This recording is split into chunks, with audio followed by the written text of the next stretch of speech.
أعوذ بالله من الشيطان الرجيم بسم الله الرحمن الرحيم والصلاة والسلام على رسول الله والحمد لله رب العالمين.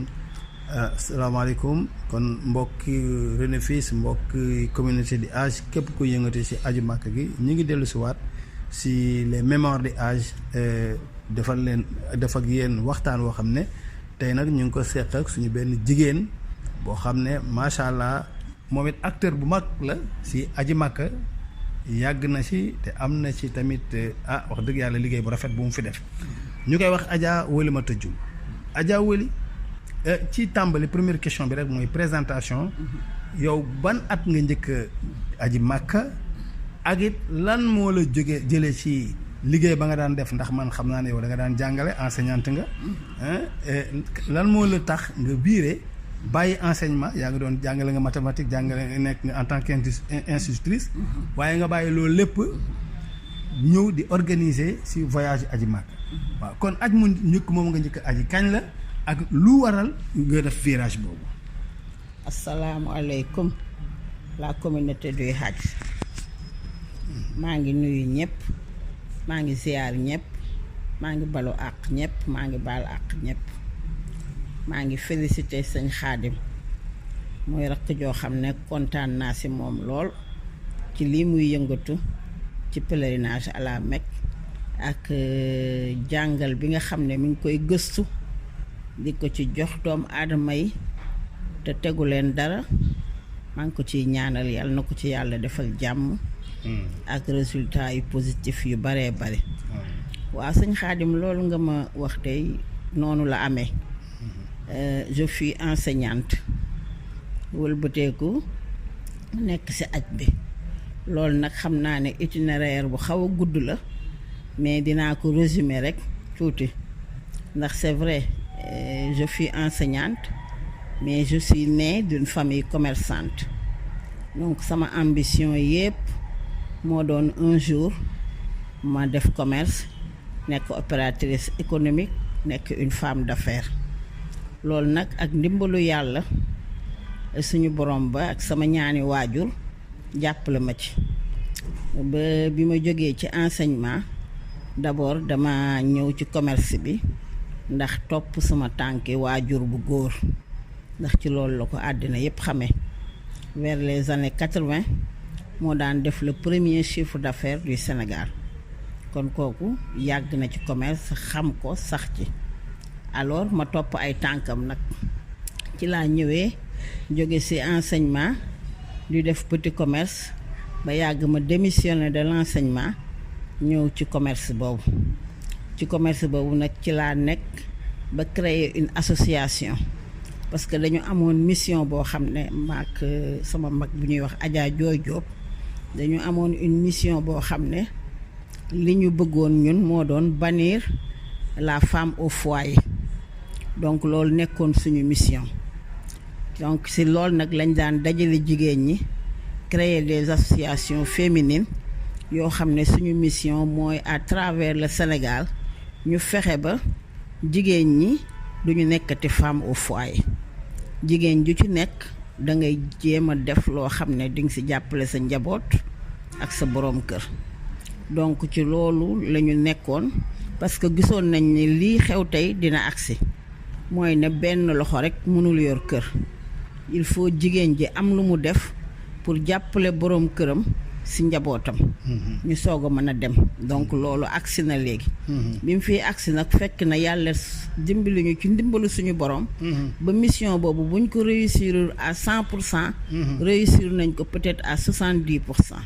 ndax tey boo demoon ba Fongolamé nga dajeeg benn jigéen lim lay wax mooy damaa bëgg capital bu ma defee dara damaa bëgg yëngatu ci dara damaa bëgg am benn activité donc idée boobu fexe nañu ba dugal ko ci boppu jigéen ñi ba léegi jigéen joo gis dafa bëgg a am teraanga boppam dafa bëgg a am teraanga bu mu jàppalee njabootam kon ci loolu ngeen tàmbalee ci loolu lañ tàmbalee créer association di def des tontines ba yàgg tontines yooyu ñu transformer ko mutuelle d'épargne et de crédit ci mutuelle d'épargne et de crédit boobu nag la ñu créer association pour le pèlerinage. alhamdulilah di def ay tirage de billets. yoo xamante ne ni ñu ngi ko doon tuddee Sabilillah. parce que jigéen ñi dañ daan entraider wu solidairement. ba créer loo xam ne chaque année. daan nañ tirer 50. 100 parfois 150 billets yoo xam ne. jigéen ñi. dañ ko daan am volontairement.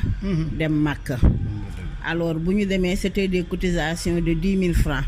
mais Sabilillah la doon du looy fayaat. da nga siy dem Makka. alors en général nag jigéen bu ci demaan Makka une fois. da nga koy jàppale. ci yeneen année yi. par des crédits bancaires.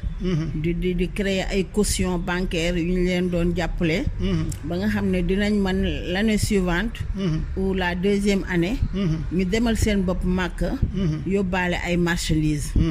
waaw bu ñuy ñëw tam dañuy indiwaat marchandise nga xam nga aj gi c'est une grande foire internationale boo xamante ne nii jigéen ñi dañ fa daan daje di def benn commerce fructueux boo xam ne wax fa dëgg yàlla les 4 jours de Mina daan nañ fa def chiffre d'affaires ay milliards waaw daan nañ ko fa def entre la restauration le commerce ak d'autres petits business yu ñu fa daan def donc les 4 jours de Mina ku si nekk daan nga dem fexe ba yow ak say nit ngeen am fa place yoo xam ne incha allah 4 jours yooyu ku si nekk loo indi di nga ko jaay ba di ngay jël sax ci angolaise yi wala ñeneen ñi di leen jàppale ñoom tam ñuy jaay nga xam ne dafa nekkoon finalement un rendez-vous commercial boo xam ne chaque année ku nekk di nga xam lan ngay indi loo xam ne boo ko indee dina jar te di nga si am dara profité si jëndaat ci ay bagages boo dellu see Sénégal man di ko tourner bagage yooyu ba année bi dellu siwaat nga delluwaat ci Makka. waaw macha allah nga doon nga waxaale sax ne même africaine yi sax doon ngeen coordonné pour bu ngeen dem Makka. voilà Nigéria wala Côte d'Ivoire. voilà da ngay am ay clientes angolaises. ay clientes nigériennes. yoo xam ne sax toute l'année da ngeen di échanger. ci la sax jóge ba léegi jigéen ñi dañuy jóge fii yóbbu habillement Nigéria. wala yóbbu habillement en Angola di ko fa jaay. mais avant rendez-vous bi yëpp c'était à la Mecque. c'était à la Mecque. les 4 jours de Mina. moo doon commerce fructueux boo xam ne. finalement nag naar yi. découvrir masse d'argent boobu. et tout. ñu xalaat na xëy na lii boo moytuwul dina am benn impact ci aj gi. ñu njëkk a nungu restaurant bi. ci africain yi moom lañ njëkk a nungu. mujj gi commerce bi ñuy sotti jigéen ñi ay ndox. def ci ay oto ndox. di leen ko envoyé ba interdire ko presque totalement. waaw donc loolu moo yàq commerce bi nga xam ne jigéen ñi daan nañ ko def à la Mecque. mais daal si njëlbeen. yéen ñii li ci ëpp. commerce bi. bokk na si li leen dugal si. très bien si aj ji. très bien mais yow yaa ngi njëkk a aj ji ban année. 1986 laa njëkk a dem Makka. boobu tam le commerce Jeddah Dakar était très fructueux. boobu y avait pas encore. Le boom Dubaï comme on dit booba amagul dañ daan jëlee autant de conteneurs à Jeddah di ko indi fii à Dakar des chaussures des habillements d'enfants beaucoup de marchandises des jouets comme mu dajeeg décembre bi ni des jouets bu ñu ñëwaan daan ko jaay à la rue Grand Mont libanais yi nekkoon foofu donc mu nekkoon un commerce boo xam ne très fructueux mais vers les années 86 ba 90 ba pratiquement avant ñuy agsi Dubaï 2000 mooy bi Dubaï ñëwee nag ñu dem ba le commerce Dubaï nga dem jënd Dubaï indi Dakar moo gën a fructueux moo gën a yomb que nga jële Jeddah ñëw Dakar finalement daal Dubaï dafa reye waaw le commerce Jeddah Dakar donc finalement un commerçant bu demee jënd ravitaillement à Dubaï mooy gën a concurrencer commerçant bi nga xam ne dafay dem jëndi Jeddah indi donc loolu mooy li nga xam ne moom moo rey commerce Jeddah Dakar waaw bi ñu doon dem Makka avant les années vers les années 86 avant 2000 voilà mais teewul nag yéen bàyyiwu leen malgré commerce bi xëy na xaw na yàqu ndax Jeddah bi mais ngeen continuer nag sous une autre forme di dem Makka nag léegi di umra di yóbbu nit ñi tamit ñuy dem voilà sous forme d'association comme ni nga ko waxee voilà vers 2000 ñu commencé nag di convoyer même intéressé wu par le pèlerinage à la Mecque par voie privée voilà foofu la ñu intéressé wu par voie privée ci le pèlerinage à la Mecque bon mais léegi bëggoon naa xam pour ñu continuer tuuti ci convoyage bi moom dama bëgg ñu ñëw ci pour quota ak yooyu mais avant man dama bëggoon xam Adja Dior bi nga tudd sànq ak Adja Aïda Ndiaye Badaloo dafa mel ni yéen it waaw jamonoon te ngeen doonte xëy na yow ñoo la ci jiitu effectivement mais loolu mën nga ñu ci waxal tuuti waaw ñoo ma ci jiitu mais c'était mes références bon macha Allah waaw c'était mes références parce que kii di Adja Dior moom jaxasoo woon nañu bu baax ba nga xam ne pèlerinage bi lu ci bari dañ ci daan yëgoo que nit ñi xam ko u ñu ñàkk ko xam mais lu ci bari dañ ci daan yëgoo par exemple bu ñu amaan benn njiit bu ñu sonal wala ñu gis benn impact boo xamante ne nii am na si aj gi dañ ko daan ànd jafe-jafe di ko lijjanti daf daan ànd ak man ñu dem lii bu ñu ko mënee lijjanti sur le plan administratif dañ ko ciy lijjanti bu ñu ko mënul lijjanti sur le plan administratif amoon nañu suñu yeneen pexe jigéen yoo xam ne ci la ñu daan jaar ba impact boobu daal moom doon na dem yàlla dina ci def ndox mu sedd ba duñ ko gisati mu doon koo xam ne it man naw ko ndax pèlerinage dafa metti quoi qu'on dise boo ko defee ni nga ko war a defe convoyer ni nga war a convoyer dafa metti te lu mu metti musuma ko gis mu daw musuma ko gis mu dellu gannaaw kon man dama ko ci doon roy macha Allah waaw honnêtement loolu témoignage bu rafet la loolu wallaahi yàlla xam en tout cas communauté ak du ko fàtte ndax lu metti la te daf ko engagé woon rek delluwul gannaaw man it bi ma ñëwee topp si gannaawam ma engagé ko rek lu ma ci fekk ci lu metti rek ma xool ko moom rek tax ma muñ macha Allah kii di Aïda Ndiaye Badaloo aussi moom it surtout mi ngi concentré woon seen force moom foofu à la Mecque daf doon def quête di ko def aux États-Unis saa yu fa demaan di ko def sur le plan international te lu mu ci jëlewaan da koy yóbbu si daara Maam Jaara loolu tam man naw ko ci ndax man lépp luy jëmale kanam yoonu murit rek man loolu dama si kontaan te maa ngi ci donc ñaar ñooñu ay référence loolu lañu moo gënoon a tax ñu nekk sama référence ci pèlerinage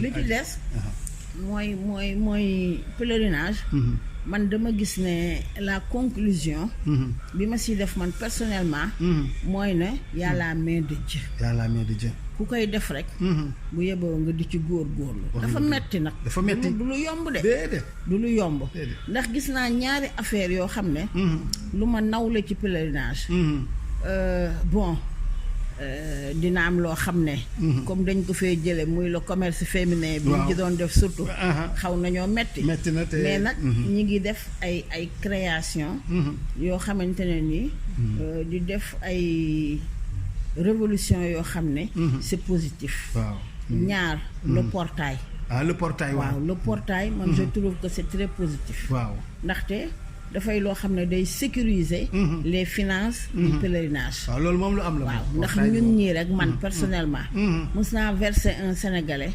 xaalis boo xam ne bu bari wax nga dëgg ñu daan ñu jëlal ay kër foofu mais daawul am benn sécurité man mos naa ñëw sama pèlerinage boo xam ne damaa ñëw fekk immeuble yi ma loué woon ñu jox ko keneen te fekk yow fay nga ba pare fay naa ba pare yore samay reçu keroog bu dul woon mu tawaaf yi la famille Bourkhane doon na metti trop ñoom dañ cee moo tax seen utilité wax nga dëgg ñoom dañoo ñëw daal di taxaw mu tawaaf bi ñu taxawee ñoom ñoo fexe ba wutal ma fu ujaaj yi nekk waaw comme ce logement ba jotewoo ci ba mu jotuma ci ñu te pèlerin yaa ngi taxaw te gis nañ na fay naa ba pare te pèlerin yaa ngi taxaw ñu daal di jël pèlerin yi en charge wutal leen yeneen logement yoo xam ne loge ci pèlerin yi di ma indi lekk ak naan di jox pèlerin kon ñoom wax dëgg xam yàlla nga ne mu tawaaf yi ñoom Bourkhane la loolu ñoom Bourkhane ñoo defoon loolu la fay Bourkhane te ba ma demee ba war a jëlaat logement damaa décaissewaat ay millions ñoom ñu jël seeni millions mottaliwaat ko ci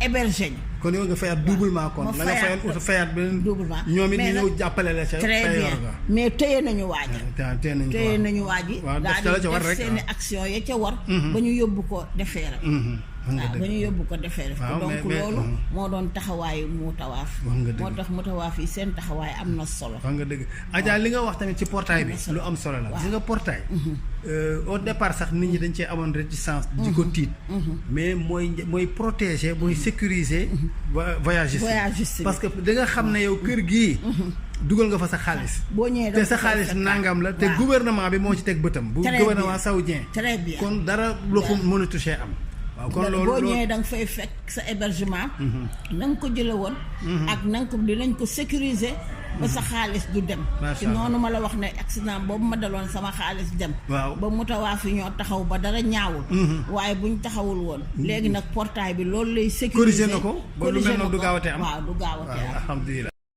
waaw kon Adja Wally léegi nag dama bëggoon xam si wàllu quota yi yow bi ngay tàmbali ay vers les années 2000 comme ni nga ko waxee di convoyer yow par ñaata nga doon yóbbu ak lan moo waroon nekk sa maximum mais après dem nañu nag quota yi di wàññeeku est-ce que mën nga ñu ñëwal ci loolu.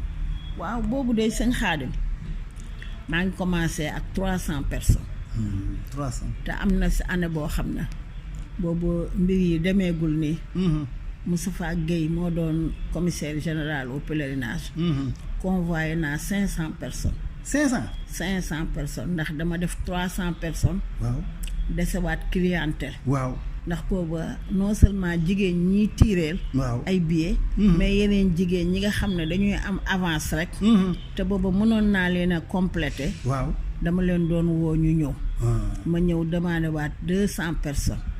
keroog man rek seulement affrété benn volu 500 personnes def si ay jigéen.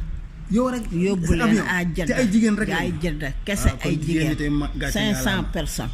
souvent sax bu ma demee daje jigéen dañ ko fay wax macha allah ma tudd moo fi njëkk a affrété un vol de 500 personnes def ci ay jigéen yóbbu leen à la Mecque. ah bon loolu man wuli ma tujjum def naa ko fi. waaw macha allah xam nga moo tax waxtaan wi am solo. voilà loolu am léegi ñu solo jóge si loolu quota yi di wàññeeku. waaw après dafa wàññeeku parce que am na ci boo xam ne Cheikh Tidiane Gadio moo doon ministre des affaires étrangères son chef de cabinet góor gu baax ñu doon ko wax El Hadj Ndiogu Ba waaw si bureau am lañ daan defaree quota yi am un jour ñu def quota yi ba pare mu am ñu amul mu ne ñi nga xam ne dañoo am quota 300 personnes nañu wàññi pour ñu ci des mën a am mun naa ci lim Alioune Diaw bi mu nekkee Inaakuwa mun ci lim Jamilatu ak yeneen jigéen ñu fi nekkoon ba Adja Awa Xuma waaw effectivement ci la bokkoon ak yeneen jigéen ñoo xam ne ñu wàññil ñu ku ci nekk je crois 50 personnes foofu la wàññi bi tàmbalee nag foofu la tàmbalee waaye mujj gi xaw na métti parce que dafa mel dem ngeen ba am ay bay yóbbu ay 100 mu ngi noonu ay 100 nga xam ne dangay am ay clients doo xam noo leen di def doo xam foo leen di dugal wax nga dëgg bu ko defee mais par patriotisme wala solidarité de partage dina tax nga wàññi ñu jox ñeneen waaw mais loolu lu baax la sax loolu lu baax la at gi ñëpp parce que li ma la wax rek at gi liggéeyal yàlla la man gëm naa ne ku ci dem sax ba am 100 personnes it nga liggéeyal ci yàlla dafa doy sëkk sax baax na liggéeyal ci bu ko yàlla defee ñëpp xaj man kii toog tey muy le délégué général au pèlerinage waaw Kébé xam na ne joxoon nañ ko Abdou Aziz instruction pour mu jox ma 300 pèlerins li ma amoon au départ waaw joxoon nañ ko jot na instruction yi pour mu jox ma ko